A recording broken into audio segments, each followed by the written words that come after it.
Ni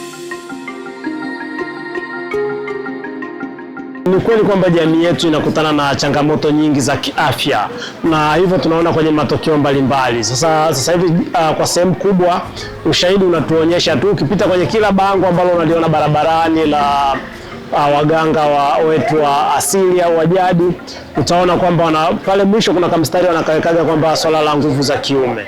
Lakini kiukubwa tatizo hili unakuta kwamba linawakuta jamii kwa upana wake, kwa maana ya wanawake na wanaume, na sio swala tu la kwamba ni wanaume peke yao, kwa sababu ni swala la mfumo mzima wa uzazi. Tukumbuke kwamba mfumo wa uzazi kwa mtu yeyote ule, ukifa wewe hauwezi kufa. Hivyo vitu ambavyo tunakula ambavyo ni sumu, ni hatarishi kwa afya zetu, vinaweza vikaanza kwa kudhoofisha mfumo huu. Lakini tatizo lingine ambalo lipo ni swala la virutubishi. Vyakula tunavyokula vinaweza vikawa havipatii mwili virutubishi ambavyo ni bora, hivyo mfumo wa uzazi unaweza ukawa ni dhaifu.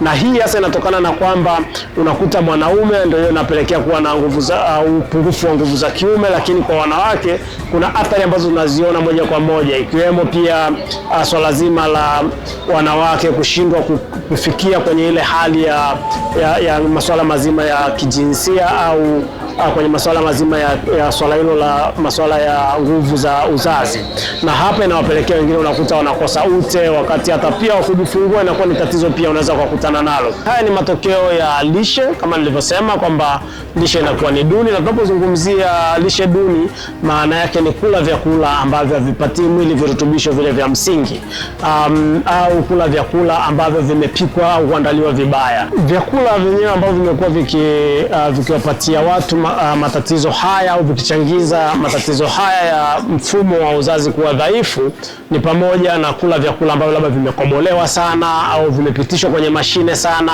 vilivyokaangwa sana, lakini pia vyakula ambavyo sio vya asili. Sasa tunafanya nini kujaribu kukabiliana na tatizo hili? Cha kwanza kabisa ni kula vyakula vya asili, na mara nyingi vilivyoandaliwa pia kwa njia za asili. Na hapa tunazungumzia kwenye mazao yale ya msikofaa, kama kwenye ulaji wa ugali tutumie mazao ambayo ni ya asili, kama vile mahindi ya asili ambayo yanakuwa na rangi tofauti tofauti, na zile rangi zinaongezea kwenye kuimarisha mfumo wa uzazi. Kwa mfano mahindi yenye rangi ya blue yana madini ya zinki. Ile rangi ya blue inatuhakikishia kwamba ile ni uwepo wa zinki, na zinki hii inasaidia kwenye uimarishaji wa mfumo wa uzazi, ikiwemo kwa wanawake na wanaume.